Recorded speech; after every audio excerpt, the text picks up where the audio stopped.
We come to our last session now on Pravrutti. So I talked about Artha in the previous session, about how Krishna is the reservoir of everything attractive that we find at the material level of reality.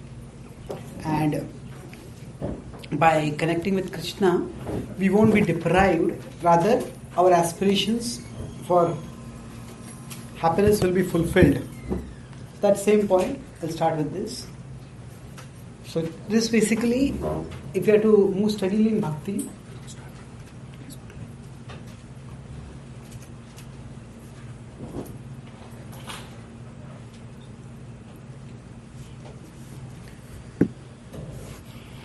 when we start practicing bhakti, we give up some things in material life. And we may feel, oh, I'm missing this. How long can I keep away from this? I'm missing this so much. This is 7.943, the prayer by Prahlad Maharaj. Prabhupada would often quote it. Naivo dvije paratatte vaitaranyas tadvirya gayan mahamrita magna chittaha shoche tato vimukhchetasa indriyathan maya sukhaya bharamudvahato vimudhan. So, the thrust of the prayer is a mood of compassion, that I am not agitated about how to go out of this material existence. I am simply concerned about how the people who are carrying a huge burden of Maya, how they can be delivered. And why am I not agitated? Because Twadvirya Gayan Mahamrita Bhagna Chitta. In speaking your glories, I am getting such nectar, O Lord, that I don't feel the need for anything else. So normally, when we are practicing bhakti, we are doing bhakti, but often we think about materialistic people and they are having so much enjoyment and we feel I am missing it.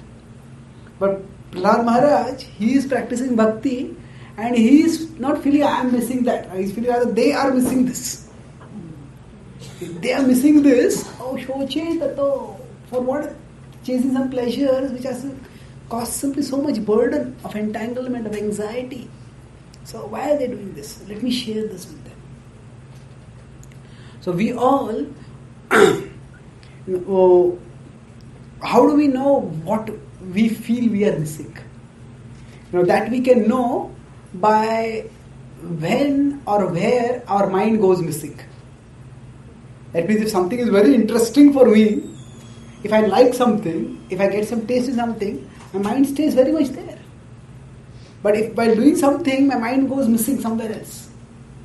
So then, that means my mind doesn't find it very interesting, it finds something else very interesting. So, a child may be in school studying, the child is thinking of going to the playground and playing. The child thinks that it's games that are more interesting, studies is not that interesting.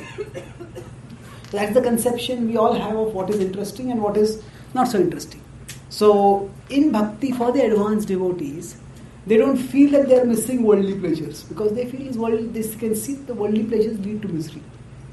So they feel that actually the process of bhakti is purnamrita swadan, but it's full of nectar. So why should anyone not have it? So this is what will happen when we actually become absorbed in Krishna. So I'm starting the session by talking about the pravrutti when it happens, when our consciousness naturally flows towards Krishna. Tadvirya gayan mahamrita magna chittaha. In singing your glories, I am getting such immense nectar. Prahlad says that. Magna chittaha. I am absorbed in that. I don't feel attracted by anything else. So this is the state of pravrutti, artha pravrutti. This verse is an example of how Prahlad is absorbed in Krishna, and we could say his artha pravrutti has happened. His consciousness is attracted towards Krishna. Now, how can we be attracted similarly? So this is I have a 4-part seminar on this. If there's technical parts, I go a little fast. You needn't bother too much about the technical parts, even if you don't get it completely, because I'll focus on the purpose of all this analysis. Now, the word rasa was there in the Indian tradition, and it was primarily associated with drama. It's traditionally understood as Natya Shastra. In Natya Shastra, Natya Shastra was a book revealed through Bharat Muni, and describes how the Devatas, they went to Brahmaji and they said that we want some uplifting form of entertainment that is engaging for all the senses. And then at that time, Brahmaji revealed the you could say, the whole knowledge of drama. And that is what is described is that when a drama is being performed, at that time the audience experiences certain emotions.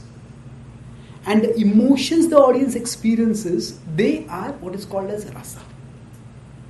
So rasa is the aesthetic emotion experienced by an audience in a dramatic setting. This was the understanding in the Natya Shastra, and that is, the Natya Shastra itself is a whole tradition. Just like in India, yoga was a tradition, Mimamsa was a tradition. So like Natya Shastra was also a tradition. And this was very popular in Bengal in the 15th, 16th centuries. In Vrindavan area also. So what Chaitanya Mahaprabhu did, and this is the unique contribution of Gaudiya Vaishnavism to Vaishnavism in general, or in fact to Bhakti also, that in the Gaudiya Vaishnava Acharyas, Chaitanya Mahaprabhu instructed this to Rupa Goswami, and Rupa Goswami explained it in his Bhakti Rasamrita Sindhu. He said the rasa is not just an emotion experienced in a dramatic setting. It is also an emotion experienced in Bhakti. So now, what is the point of this? That it can be just as in a dramatic setting, by exposure to appropriate stimuli, an audience can be made to cry, audience can be made to laugh, an audience can be made to feel fearful. So just as emotions can be induced through the appropriate stimuli, Rupa Goswami applied this principle to the process of bhakti. And he said, similarly, devotional emotions can be stimulated in devotees, in sadhakas, by the appropriate process. And when the emotion is thus stimulated, that's how rasa is developed. So he took the principle of rasa and he applied it in a way by which bhakti could be cultivated. So let's move forward. Now I'll talk about the terminology as used in Natya Shastra first, and then I'll talk about the terminology, how it is applied by Rupa Goswami, and then I'll talk about how that applies to Artha Pravritti for us. So in a drama, when it is to be performed, there are three things. There's Karana, Karya and Sahakari. Karana is, you could say, the cause or the environment. So for example, people are sitting and they're watching the drama, and in the dramatic, there's a forest. There is maybe greenery, there are trees, and there is maybe there are clouds, or whatever the dramatic setting on the stage. And there's some actors on the stage. That is the dramatic setting. That is the Karya. That is the Karana, sorry. And then there's the Karya. Karya is action. So suddenly a person is running and a tiger is chasing that person. The person is frantically running. That's the action. I mean, there's a suspense, there is fear. What is going to happen? Is this tiger going to eat this person? The Karya. And then Sahakari is whatever is the accompaniment. Sometimes there is appropriate music at that time.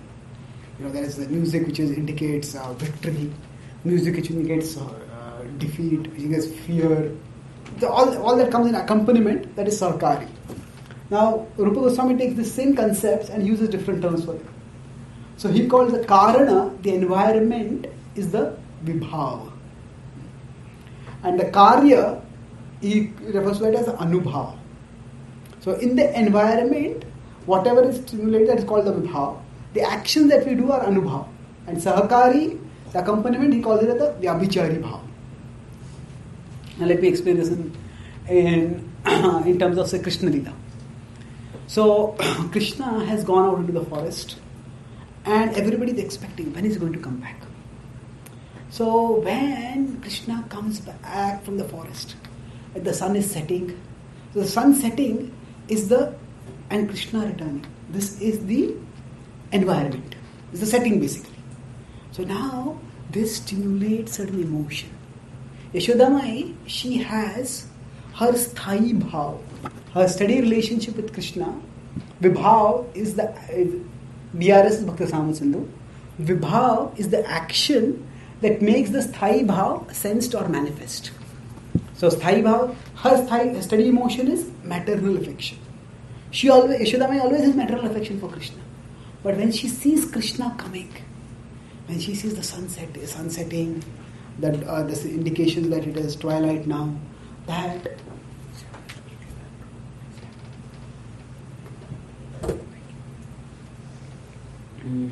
that that Krishna is coming forward, then what happens? Her heart swells with emotion. She feels affection for Krishna. As she comes forward, as Krishna comes closer to her, milk starts flowing from her breast. She starts opening her arms and Krishna rushes into her embrace. So these actions, they make the Vatsalya Bhav manifest. It's already there, but at that particular point, it becomes manifest. So now, moving this forward, in the Karana is the cause, there are two aspects in it. There's the Uddipan and there's the Pralamban. Alamban refers to the players in Krishna Lila. Players means whoever are the participants, the devotees, whoever are there in the Lila. And the Uddipan is the setting. So in the Bhagavatam, for example, in the 29th chapter, it is said that when Krishna saw the autumnal moon, then he desired to perform pastimes with the gopis. So the setting, in that sense, is the moon. The whole autumnal environment with the full moon at that time, Sharad Purnima. Krishna saw that and he feels the desire. Yes, now I want to perform pastimes with the gopis. So the Uddipan is the stimulus in terms of the objects. And the Alamban is the stimulus in terms of the people. And both of these, they combine to stimulate devotional emotions. So now what is Rupa Goswami doing in Bhakti Rasamrita Sindhu and then in Ujjwal Nilamani? Basically, he is doing two things. He is analyzing Krishna Lila in terms of this emotional framework. And in this terms of this framework of rasa. And then he is also telling how this analysis can be applied by sadhakas. So for example, so I talked about Alamban and Uddipan. So we all are attracted to Krishna in different ways.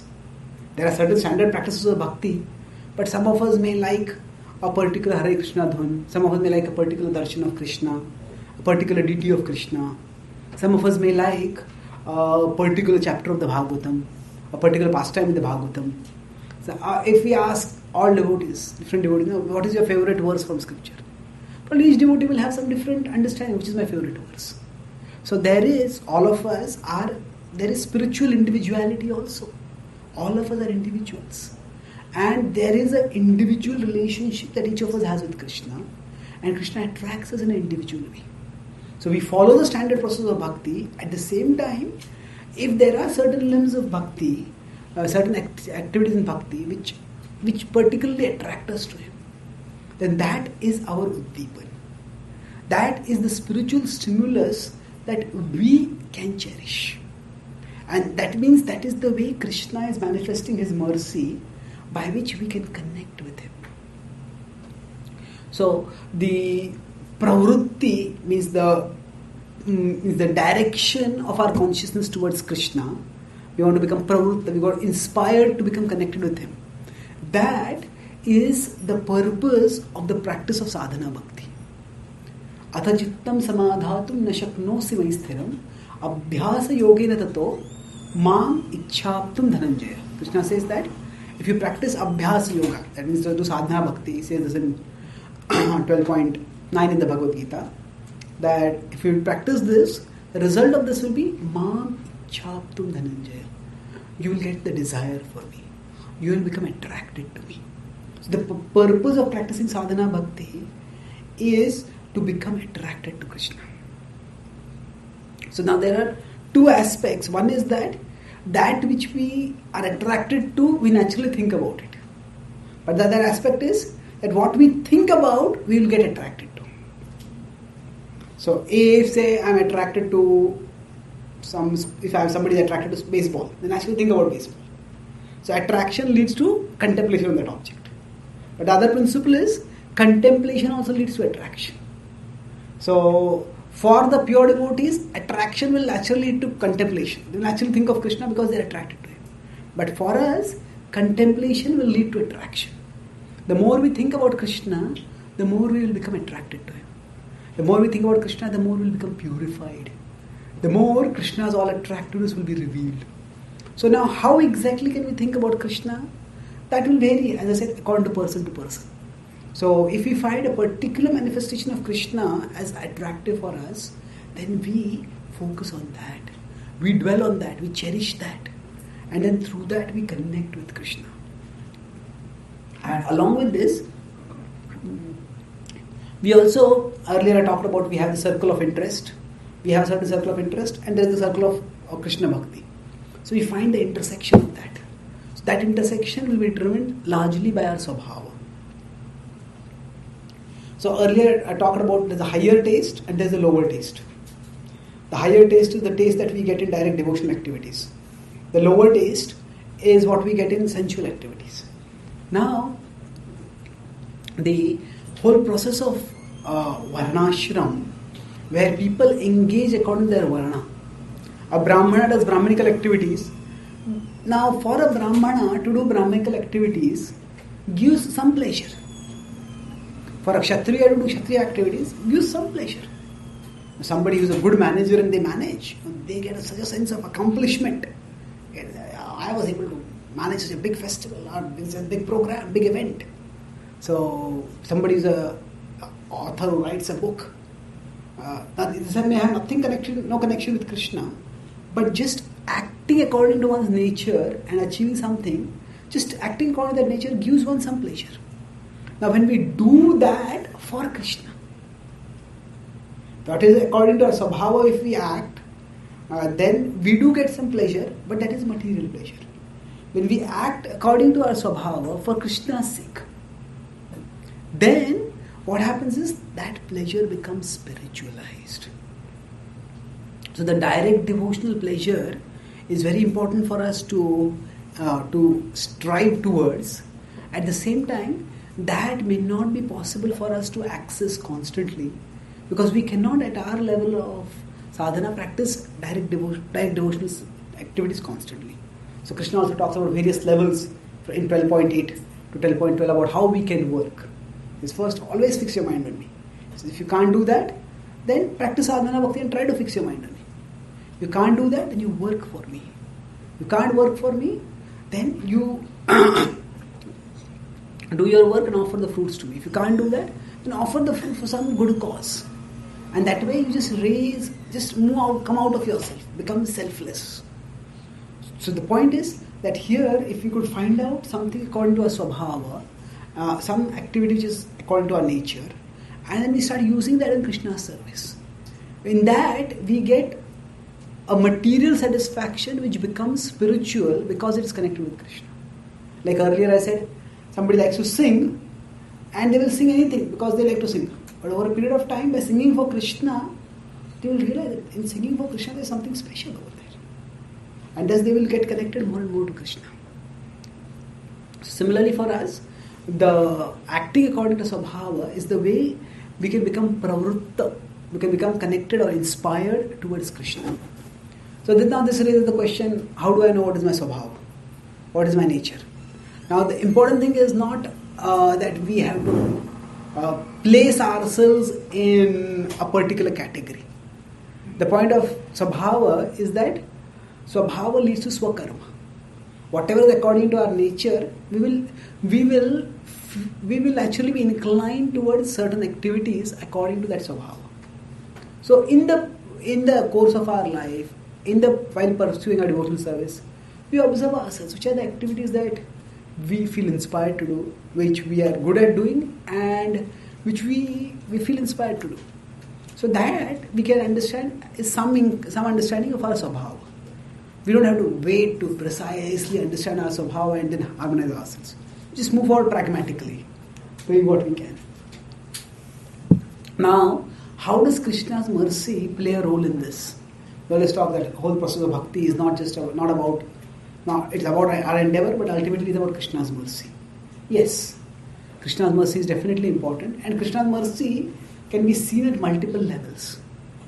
So, if we get taste in the practice of Krishna Bhakti, that is Krishna's mercy. So for example, I said if you go to some holy place and then there in Vrindavan, in Mayapur, in Jagannath Puri, we feel very deeply attracted towards Krishna, deeply absorbed in Krishna. that taste that we are getting, that is Krishna's mercy. If we study scripture and suddenly get some insight which inspires us, yeah, this is also Krishna's mercy. So we could say at one level, the taste that we get in devotional activities is Krishna's mercy. But another level, and we may say, but this mercy I don't get. No, I sometimes get taste, I sometimes don't get taste. But Krishna's mercy comes at multiple levels. And even the opportunity to practice Krishna Bhakti, that is also Krishna's mercy. Brahmanda Brahmite Kona Bhagyavana Jiv, Guru Krishna Prasade Paye, Bhakti Lata Beej. So Bhakti Lata Beej is the seed of the creeper of devotional service, and that seed comes in the form of the opportunity to practice bhakti. So if we are getting that, that is also Krishna's mercy. So rather than saying, oh, I have not got Krishna's mercy, so I cannot become absorbed in bhakti. No, when we cherish the mercy we have, we are given the mercy we need. So we all have been given some mercy in our life. It's not that we can say, oh, I don't have any mercy. Yes, without mercy we would not be practicing bhakti at all. And not just practicing bhakti, we have some services in our bhakti and we are doing those services.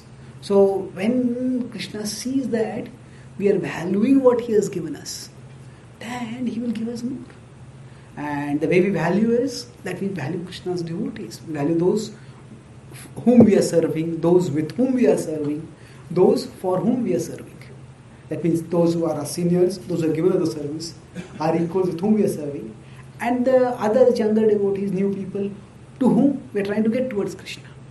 So through all these, Krishna's mercy comes through the spiritual master. The spiritual master is the representative of Krishna, and Prabhupada would say the Shiksha Guru, Diksha Guru.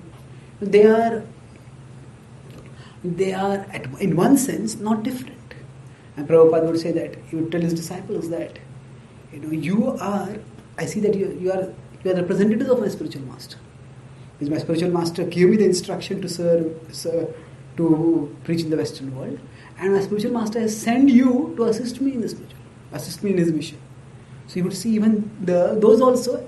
That means he saw even his disciples as his spiritual master's mercy. And they have come by his mercy. So mercy sometimes can seem to be like a very elusive concept, and sometimes we feel that I don't have mercy and that's why I can't advance. But the advancement, yes, it depends on Krishna's mercy, but the opportunity to advance, it's itself Krishna's mercy. And as long as we are taking that opportunity, we are moving closer towards Krishna. And as we keep moving closer towards Krishna, we get more and more taste in that process. And through that, our attraction to Krishna increases more and more. So the pravrutti towards Krishna, the attraction towards Krishna, we can say that it happens through multiple factors. One is through our own endeavor. That we endeavor to whatever opportunity to practice bhakti that we have, whatever channels that we can be attracted towards Krishna right now through, whatever are the activities that we can do in Krishna's service, we do all those. When we do those, then by that we show Krishna that we want to be connected with him. And the more we try to connect with him, the more Krishna sees that. And then if we face some temptation, some situation where it's very difficult for us to do it alone, do it by our own intelligence, by our own effort, and Krishna will provide what we don't have, what we lack. In the Mahabharata, there is a story of Arjuna and Jayadratha. So on the 14th day, Arjuna took a vow that I will slay Jayadratha by the end of the day. Now the previous day, what happened was that Abhimanyu was killed brutally by 6 Kaurava warriors, and Arjuna was infuriated. And he took a vow that either I'll kill Jayadratha by the end of the next day, or I will enter into fire. Now Krishna told Arjuna, why did you make a vow like this? He said, knowing this, the Kauravas arranged the full army to stop you. It's very difficult for you to reach. It's a rash vow that you have taken. So Arjuna was quite confident. He said, Krishna, why are you so worried? He's telling God, why are you so worried? He says, you know my strength and I know your strength. So now, the next morning, when Arjuna started, I saw that actually the whole military had been arranged just to stop Krishna from Arjuna from getting there. And during this day, Arjuna fought at his total best.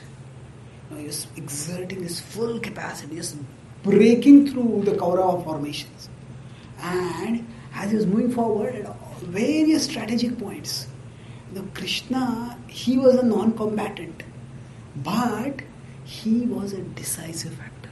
When Drona challenged him, Arjuna was fighting with Drona, and Krishna told Arjuna, the fight with Drona can go on the whole day, you don't have time today to fight with him. So Arjuna just shot a series of arrows, his temple struck Drona, and Krishna just took his chariot ahead of him. So Drona said, oh Arjuna, what happened? Have you become a coward? So Krishna told Arjuna, don't pay attention to Drona, just move on. So Krishna kept Arjuna focused throughout. And then, as one after another, many combatants came, Arjuna overcame all of them. And then, eventually, Arjuna came right into Arjuna got deep into the army, and Yudhishthira started feeling a little fearful. What? Arjuna alone, will he be able to cope up? So he sent Satyaki inside. Then after Satyaki went in, Satyaki is also young, so Yudhishthira started thinking, what if Satyaki gets trapped? So he says, let me send Bhima inside. Now Bhima was actually itching to go. He was also fighting, but it was almost like fight on the sidelines. The real fight was, everybody knew that the Arjuna's fight at the center. So when Bhima entered into the Kaurava formation, by soon Arjuna had created a trail of devastation which Bhima followed. And Bhima and Arjuna, when they came together, the Kaurava armies became horrified. And Bhima was so infuriated at that time that in one day he slew 30 of Duryodhana's brothers. And then Duryodhana was horrified. What happened?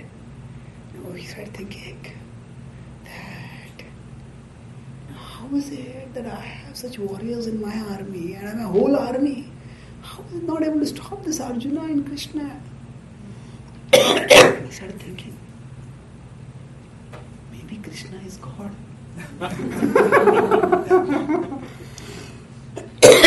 But for one who is obstinate, it is said in this world, Krishna has given enough reasons for believers to believe, and Krishna has given enough reasons for disbelievers to disbelieve. So Duryodhana started thinking, he was seeing the sun, he was just putting his head down and the sun was sinking. It was reflecting his sinking spirits.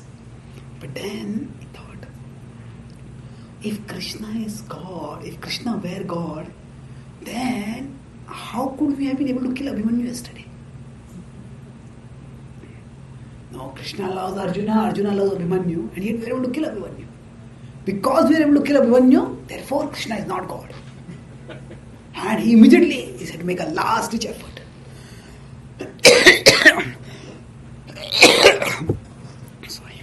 So he said yesterday we had 6 warriors, today we will have 8 warriors. And he had Karna and Shalya coming from one side. He had Kripa and Drona coming from another side. He had himself, Duryodhana and Dushasana, they came from another side. And they had Ashwathama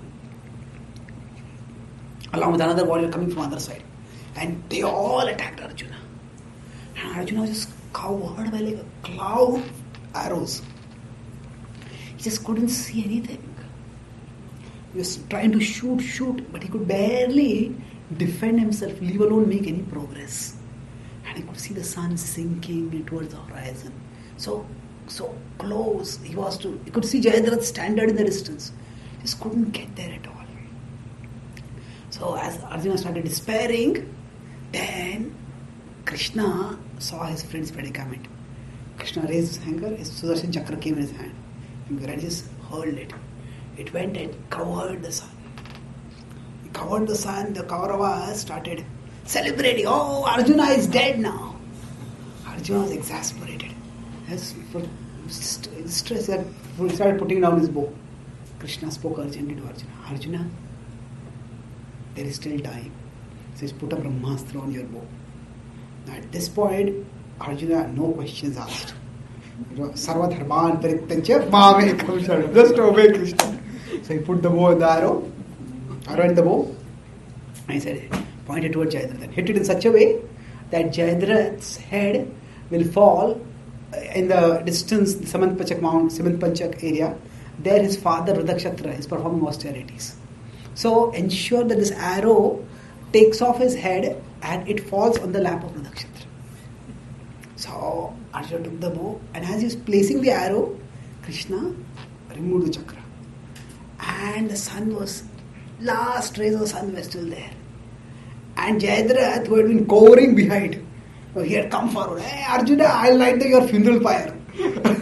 So as he removed the he removed his chakra, Krishna told Arjuna, see, there is the sun, there is Jayadratha. Shoot. And right in front of all the Kauravas' eyes, you saw Arjuna whizzing past. He lopped off the head of Jayadratha. Now it went right through the sky, far away, and it fell on the lap of Rudakshatara. Now Rudakshatara had performed austerities to Shiva, and he had got a benediction that he wanted to protect his son. So he got a benediction that whoever causes the head of his son to fall on the ground, that person will die. So what Krishna arranged, that he told Arjuna, so Arjuna sent the head of Jayadratha and it fell on Rudakshatara's lap. And Rudakshatara was in meditation. Hey, what is this skull, bloody skull? He just pushed it down. And from his lap, it fell on the ground. And as soon as it fell on the ground, by his own boon he had sought, his own head cracked apart. So Krishna, he expertly arranged for Arjuna not only to be protected from Rudakshatara's arrangement, but he also arranged to fulfill Arjuna's vow. So the point of the story is, and Arjuna exerted to his fullest capacity. And then also he fell short. And Krishna did what was required. So sometimes when we focus too much on the element of mercy is very important in bhakti, but we shouldn't think Krishna is some kind of possessive God who keeps his mercy with him and doesn't give us any mercy. It's not like that. The very fact that we are practicing bhakti means that Krishna has already given us some mercy. And when we use the mercy that we have to do the service that we can do with our present capacity, then if that falls short, Krishna will provide more. And Krishna will keep providing more and more. So, I'll conclude about this thing with, we talk about surrender to Krishna. So surrender is not just passive. One of the examples of surrender is, say, the gopis raising their hands, the Draupadi raising her hands. And she was helpless. And she surrendered to Krishna. But that is not the only mode of surrender. In the Bhagavad Gita, Krishna tells Arjuna, surrender to me. Mamekam sharanam braja. Now how does Arjuna surrender? He doesn't raise his hands. Arjuna raises his bow up. Yatra partho dhanurdharaha.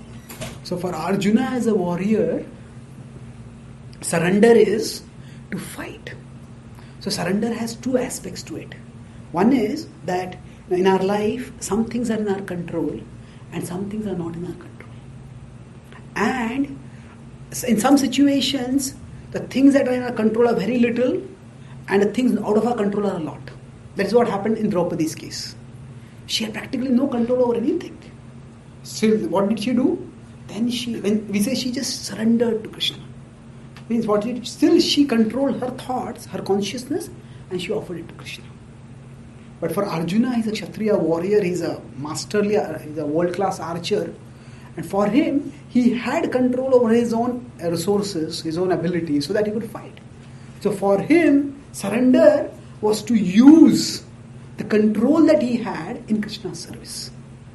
So both as in surrender, for the control that we don't, for the things on which we have no control, we just offer them to Krishna. Krishna, you take care of these things. I surrender to you. But for the things on which we do have control, we use that control to serve Krishna. So, in the context of mercy, the point is, yes, we may not have the taste right now by which we can forget all the pleasures of this world and just become absorbed in Krishna. We may not have the taste right now by which we can turn away from worldly temptations, curling our lips in distaste. We may not have that. But we do have some taste. We do have some conviction. We do have some inspiration in bhakti. So our surrender to Krishna is that the taste that I don't have, that Krishna will take care of that. Krishna will give it to me whenever I want, whenever he thinks appropriate. But the taste that I have right now, I'll use that fully. This combination of dependence on Krishna and diligence for Krishna. Dependence on Krishna for the things that are not in our control. And diligence for Krishna for the things that are in our control. This combination is demonstrated in Srila Prabhupada's song Markine Bhagavad Dharma. Now there he is saying, Aniyache yadi Prabhu amare nachate, nachao Prabhu, nachao se mate, kashtera putli jatha, nachao se mate. My dear Lord, if you have brought me here to dance, then make me dance, make me dance. Just like a puppeteer makes a puppet dance, oh Lord, make me dance. So now, and he's saying, you make me dance, what does it mean? The dancing is definitely an activity and it requires skill. Somebody has to dance and it requires skill to dance. But the puppeteer is pulling the strings. Now, it does not mean that Prabhupada has no free will of his own. He's using his free will to serve Krishna. And so Prabhupada used all the intelligence, all the money, all the contacts which he had, which at that time were very little actually. His intelligence was great, his devotion was great, but the contacts he did not have many at that time. Money practically had nothing. But he used whatever he had, and he had come to America to carry on Krishna's mission. And he was completely diligent in doing all that he could do. And yet, when he came to America, there was so much that he did not know. What is, whom is going to meet? Are people going to be interested or not? Prabhupada didn't even know whether he would have any vegetarian food or not to eat. So Prabhupada just came to America. So there was dependence on Krishna, but there was also diligence for Krishna. So same way, that Prabhupada manifested that he was completely dependent on Krishna, but that dependence does not mean that he was not taking responsibility. He was taking full responsibility for doing whatever he could do. So the mercy factor is very important in our moving from anartha nivritti to artha pravritti. But the opportunity for practicing bhakti is also mercy. So we have certain control, right?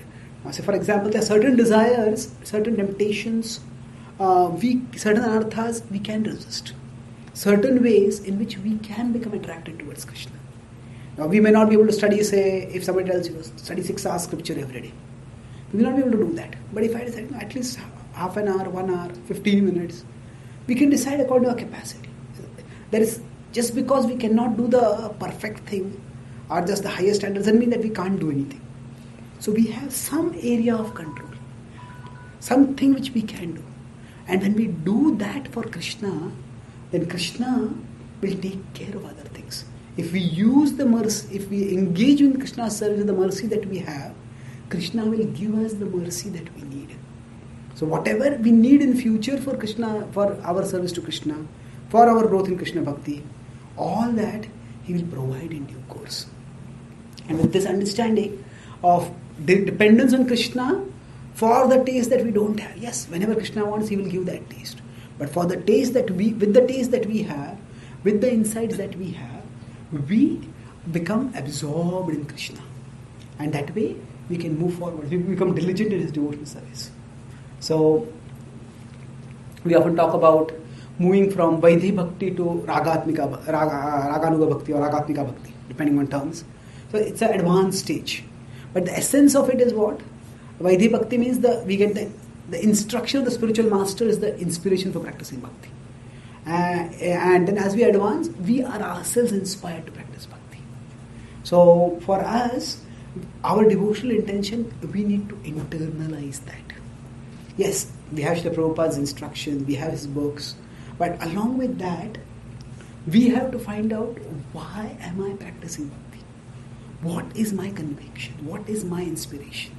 So my conviction means, Krishna repeatedly talks in Bhagavad Gita, Mai arpita mano buddhi, I said earlier. So I offer my buddhi to Krishna. That means, what is my conviction for practicing bhakti? Our conviction is a function of buddhi. And mana, the mind is connected with emotions. So our inspiration, what is my inspiration? So when we take ownership of our spiritual life, when we take responsibility for our spiritual advancement, means this is something which I want to practice. This is like Parambarish Mahajaya said, Kamam cha dasyena tu kama kamyaya. Rather than fulfilling his own desires, he made his desires the servants of Krishna. So we make our desire firm to serve Krishna. It is my desire to practice Krishna Bhakti. Then we will find that with this is determination to serve Krishna is the artha pravritti that will take us to him. It may happen in a few years, it may happen in one lifetime, it may happen over many lifetimes. But if we are determined to serve Krishna, we will experience the relief through absorption in Krishna. We'll experience taste in absorption in Krishna even in this lifetime. And that will help us to gain reality about Krishna's existence, Krishna's benevolence. We'll get reality of Krishna's love for us, and we will move steadily towards him. So that way, when we take ownership, it is my life and I am practicing bhakti by my choice. But why did I make that choice?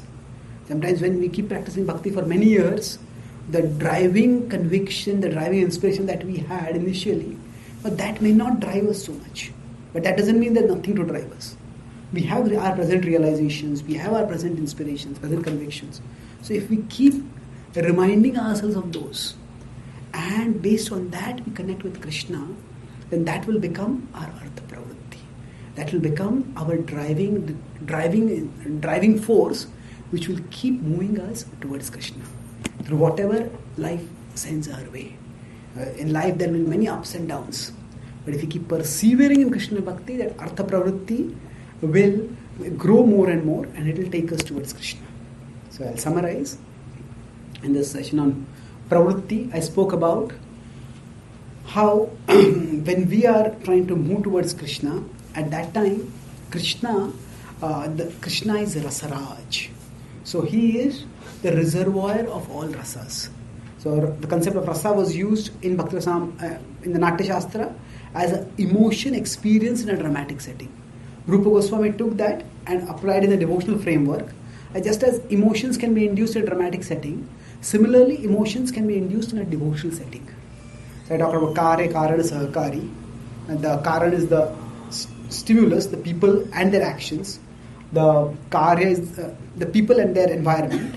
The Karya is their action, and Sahakari is the accompaniment. So within the Karan there is the Uddipan and the Alamman. There is Krishna and the objects associated with Krishna. So for us, Krishna is not directly accessible, but there are many stimuli associated with Krishna. There are the deities, there is the holy name, there are the devotees, there are scriptures. So we can find out, how am I attracted to Krishna right now? And we cherish that. Now that our specific attraction to Krishna may often be according to our swabhava. So when we act according to swabhava, we get some material satisfaction. But when we act according to swabhava for Krishna, the material satisfaction gets spiritualized. And more, the spiritual component becomes highlighted for us as we see that in connecting with Krishna there is something special. And in the process of bhakti we need mercy, but mercy is not just some extraordinary taste that we occasionally get. Even the opportunity to practice bhakti is mercy. And when we use the mercy that we have, then Krishna gives us the mercy that we need. I talk about Jayadratha, while felling Jayadratha, Arjuna endeavored to the fullest capacity, and when that was not enough, Krishna gave him. Krishna miraculously intervened and ensured that he succeeded. So in bhakti, the element of surrender is dependence on Krishna for things not in our control, but it's also diligence for Krishna with regard to things in our control. So Draupadi is raising her hands is surrender. Arjuna is picking up his bow is also surrender. And Prabhupada saying, make me dance. That means I am going to do my part, I am going to dance, but you, oh Lord, you guide me how to dance. So I am going to do my service, but the facilities for the service, all that you provide me, O Lord. And as you provide, I will do accordingly. So we do have certain realizations, certain taste, certain facilities for practicing bhakti. When we use them wholeheartedly, then Krishna will give us more. And this way, with whatever realization we have, with whatever inspiration we have, whatever spiritual experience we have, we take ownership of our spiritual life. And this bhakti is my life, it is my choice. And why do I want to practice bhakti? So if we keep our conviction and our inspiration at the forefront of our consciousness, then we'll be able to move onward determinedly. And even if we sometimes go through dry phases when we don't have taste, but those dry phases will pass soon, and we'll move onward straight towards Krishna. And thus, our own conviction and inspiration to practice bhakti is the artha pravritti that we presently have. And as we use it fully, Krishna gives us more and more mercy, and when he reveals his attractiveness, then we get completely absorbed in him. And then even if the worldly temptations come, we won't get attracted by them. We'll just be completely absorbed in Krishna. Thank you very much. Hare Krishna. Hare Krishna. Thank you. Yes, sir.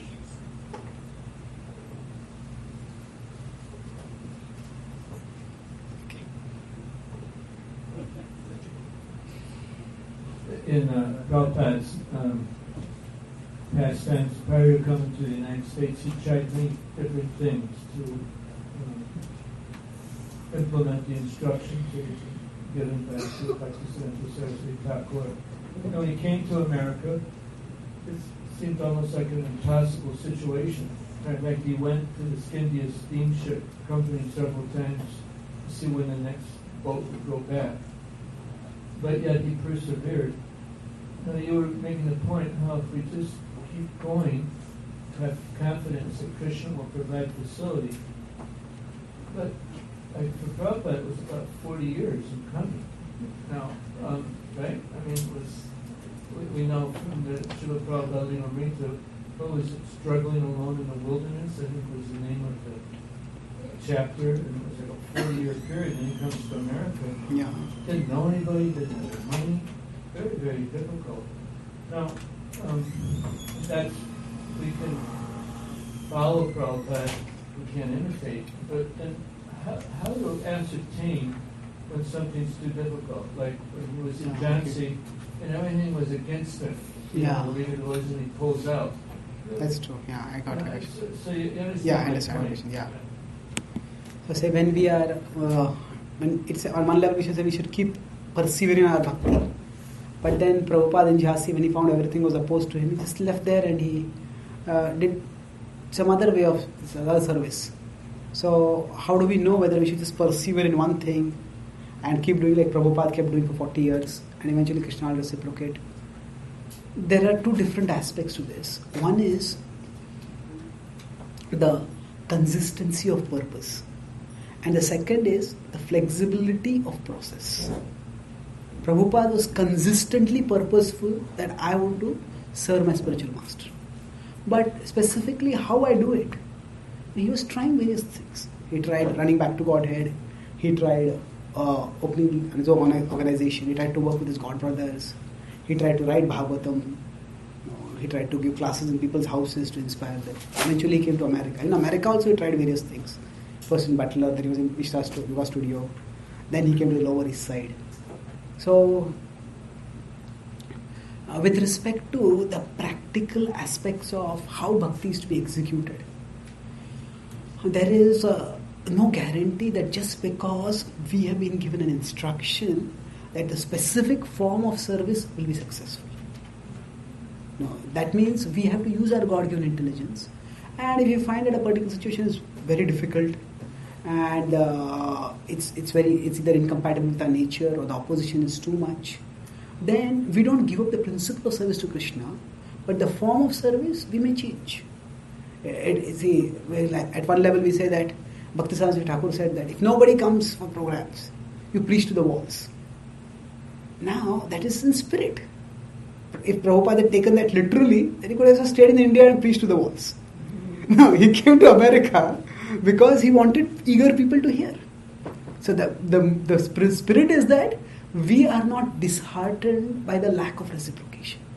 But that doesn't mean that we just keep doing something where there is no reciprocation. So if we go to a place for a program and nobody is interested over there, then we can say that, okay, I'm getting purified but nobody's paying attention to me. But I am coming here to share Krishna's message. So I may well go somewhere else where people are interested. So there, I think we have to use our intelligence. And especially if it's a major change of decision that we are making, then we can pray to Krishna, try to consult some other senior devotees, some other devotee friends also. And then use our intelligence, maybe write down our reasons and let the decision gestate for a few months and then see if our thoughts remain the same.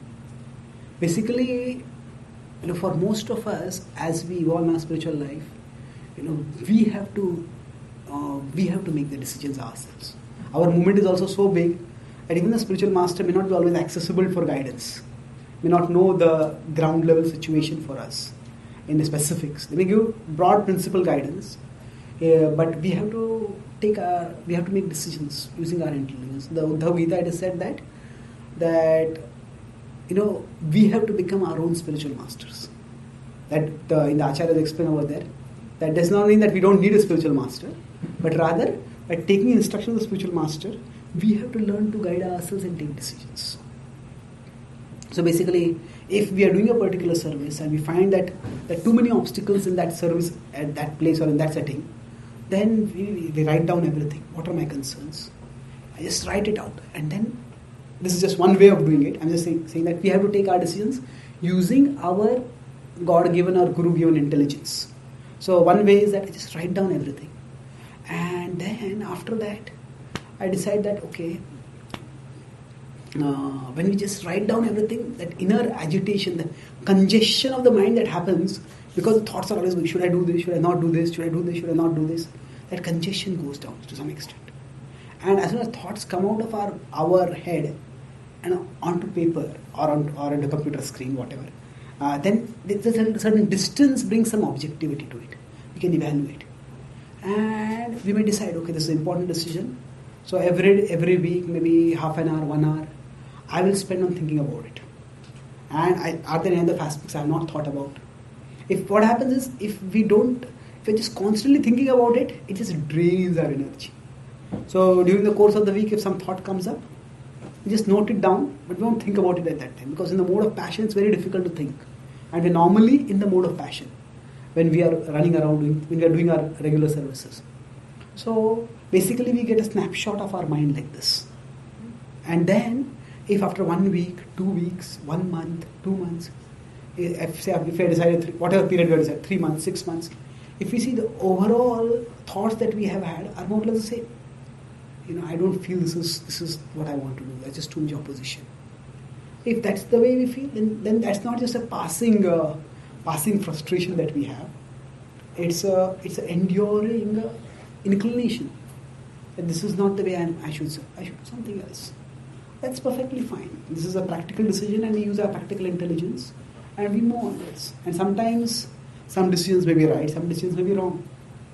Bhaktivinoda Thakur says that it's not that if I meant to go here and if I go here, it doesn't mean I have to go back here again. He says as soon as I realize I've gone off track, I can change course and again come back on track. So if we are going through, see, the Bhagavad Gita is not just about giving Arjuna a decision. If the point was simply to tell Arjuna whether to fight or not, Krishna could have just told Arjuna, fight. And there would be no Bhagavad Gita. Krishna's purpose was not just to give Arjuna a decision. Krishna's purpose was to give Arjuna a philosophical worldview based on which a decision was made. So if we also understand the philosophical worldview, then we can also make our decisions. So sometimes when we have access to a spiritual master or a trustworthy spiritual guide, then they may give us do this or don't do this. But quite often as we become senior, nobody may give us clear-cut decisions like that. So then we use our God-given intelligence and then we arrive at decisions. So we persevere in the principle of practicing bhakti, of serving, but in the specifics of how we serve, there can be flexibility. And we do wherever whichever area of service we feel is most rewarding for us. One just short follow-up. Okay. It seems that there's a practical level, but then there's also an internal level that's going on, as one's trying to execute a service. Yeah. And so there's a certain amount of reciprocation that Krishna gives. If there's a lack, Yes. even though there's maybe a very difficult externally, then we can say, well, just keep going then. Yes, definitely. I forget. So sometimes some devotees may persevere in a service even if no reciprocation comes along. Like some devotees may be a pujari for the TTs for 20, 30, 40 years. And they just are getting some reciprocation for the TTs, that's why they are doing it. Some devotees may be, say, running a magazine or editing, and they've done service for 30, 40 years. Not many people know them also. They're satisfied doing that service. So, I say that satisfaction that we experience in service is also Krishna's reciprocation. So, if we are getting that satisfaction, then even if there is no external result, if we can persevere on, that is wonderful also. Okay, thank you. Yes, Thank you for coming. Hare Krishna. I told you last time I think you should come on. Thank you. I'm simply obeying your instruction. You were talking about the whole idea about judgment. Now in Damodar Lila, when Jashoda is 2 finger sword. So is that first is persevering, Yeah. and then the Krishna Krishna blessing. giving Yes, mercy? correct. Same principle. She endeavored to her fullest capacity, and then Krishna gave his mercy. Yes. Thank you. Yes, Mataji.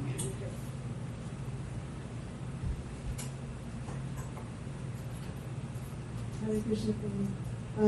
Thank you very much for coming. I very much appreciate your deep understanding of the scriptures and the clear explanations that you give. Very nice. In the first session, you were speaking about how sometimes we can be doing something and I'm thinking that this is good and actually it's an anartha. And so I wondered if you could expand on that a little, maybe give us an example and show how to know the difference. Okay. Sometimes we may do something and we feel this is good, but actually we may be giving into an anartha. Yeah, say for example, if we are doing some service. Now every service we are trying to do to please Krishna, but then there is also the component we want some name, fame, glory from that service. So now if I say that I will not do this service till I am purely motivated only to please Krishna, we will probably not do the service for the rest of eternity. Because it is through service we will get purified. So we have to do the service. But then when the glorification comes, do we just bask in it?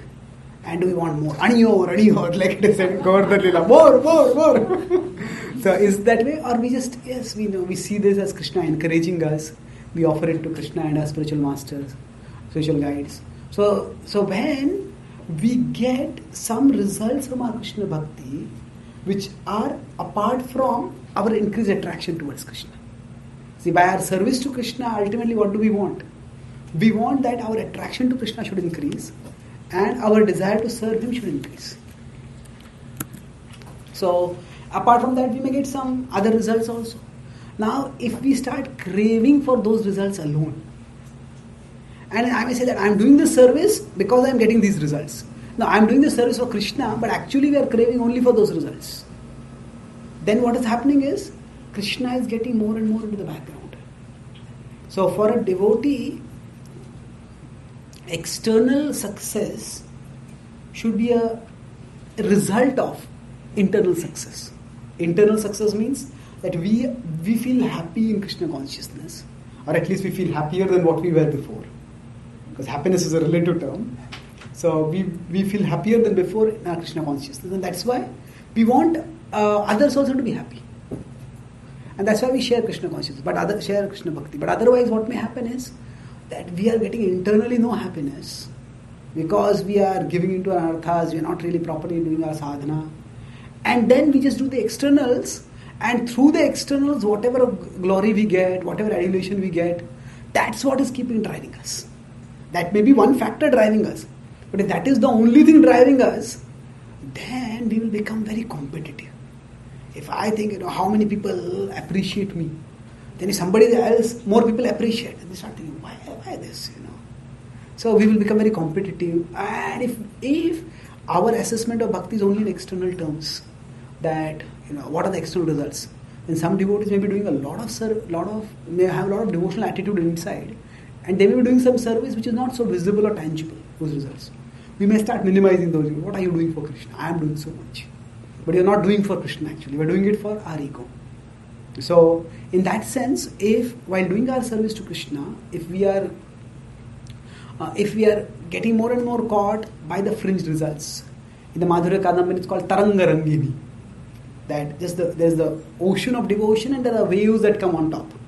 So if you just delight in the waves which are on the top and don't go deep into the ocean, then that may distract us from Krishna Bhakti. So it's not that we have stopped doing the service to Krishna, but while doing the service to Krishna, there is attraction to Krishna, that is the result which comes, and there are other results also come. So we don't have to reject the other results. If the other results come, then we see them as an encouragement for serving Krishna. Prabhupada says in Dukkeshu Dignamana Sukheshu Mana Vigata Spruha purport, in the 2.56 purport, he says that if a devotee gets materially favorable things in devotional life, the devotee feels that Krishna, you are so kind, you are giving more facility to serve you, so let me serve you better. So if that increases our service to Krishna and inspires us to connect more with Krishna, then that's wonderful. So the other results that come, they don't divert us from Krishna. That is that, then we will move onwards towards Krishna study. Does that answer your question? Thank you. So, shall we? Yeah. So now we have two options. We can continue this question and answer session for some time, or if some of you want to leave, we can conclude the session, and then I'll be available for talking one-to-one privately. How would you prefer? Because it's already 4:30, we don't want to overstep the time. Should we vote? Yes. Sure, yeah. Continue. First one is continue. Okay, first one is continue, and second one is that we finish and we have one-to-one questions separately. However you prefer. So, first one, raise your hand. First one. Okay. Okay, so how many do you have? You'll be voting now for the first option. Okay.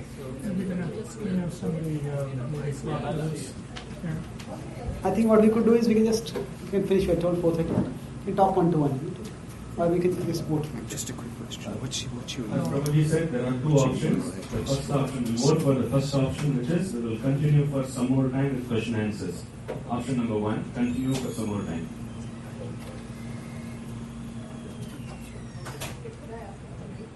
Now option 2, we'll stop now and Prabhu will have one answer.